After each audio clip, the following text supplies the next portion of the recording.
Bismillahirrahmanirrahim. Hamdan wa syukranillah. Asyhadu an la ilaha illallah wa asyhadu anna Muhammadan abduhu wa rasuluh amma ba'du. Wargi Jabari wa Iman rahimakumullah, di antara hamba yang senantiasa merindukan ampunan daripada Allah Subhanahu wa taala, kelak dia juga yang akan dirindukan oleh surganya Allah Subhanahu wa taala. Al jannatu mustaqun ila arba'atin nafar. Surga itu merindukan 4 golongan ini. Yang pertama, taklil Quran. Dia yang senantiasa membaca Quran. Membaca Quran seperti apa? Seorang hamba yang dia berusaha keras membaca Quran meskipun 1 huruf. Untuk apa?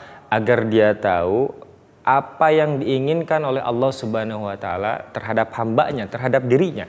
Maka manakala seorang hamba dia bersikeras ingin tahu apa yang diinginkan oleh Allah, oleh Tuhannya, maka Allah akan limpahkan kebaikan kepadanya.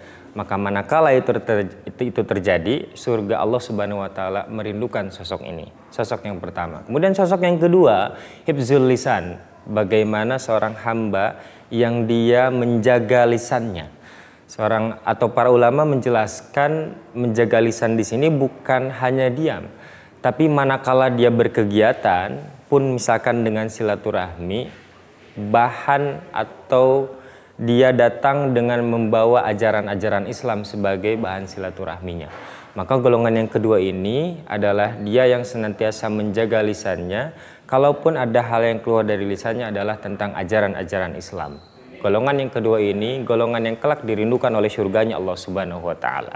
Golongan yang ketiga, dia yang senantiasa it'amut ta'am, berbagi makanan. Maka ihwata iman wagri Jabar yang senantiasa dimuliakan oleh Allah Subhanahu wa taala, di kesempatan Ramadan ini, bulan penuh berkah, bulan kebaikan, segala aktivitas yang sifatnya baik akan diganjar dengan beribu-ribu kebaikan oleh Allah Subhanahu wa taala. Di antaranya dengan berbagi makanan. Andai kata ada seorang hamba yang dia sangat soleh, kemudian dia mengabdikan sepanjang hidupnya untuk beribadah kepada Allah, yang kemudian kita berikan makanan kepadanya, ihwatul iman bisa kita bayangkan betapa setiap kegiatan ibadah yang dia lakukan karena dia memiliki tenaga daripada makanan yang kita berikan kepadanya. Bayangkan bagaimana begitu banyaknya limpahan pahala, limpahan kebaikan yang mengalir juga kepada kita. Dan yang terakhir, golongan yang keempat, yang dia kelak akan dirindukan oleh surganya Allah Subhanahu wa taala adalah hamba-hamba Allah yang mengamalkan saum Ramadan. Yaumun la malun wala banun ila man ata'allahu biqalbin salim. Suatu hari harta dan anak tidak akan berarti sampai dia berjumpa dengan Allah Subhanahu wa taala dalam keadaan hati yang salim, hati yang selamat.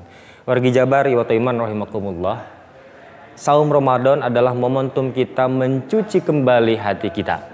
Setiap amalan yang kita amalkan apakah sudah betul bersih, jernih karena Allah Subhanahu wa taala atau karena ingin mendapat imbalan yang lain. Maka Syahrul Ramadan merupakan syahrul tarbiyah, bulan pendidikan bagi kita.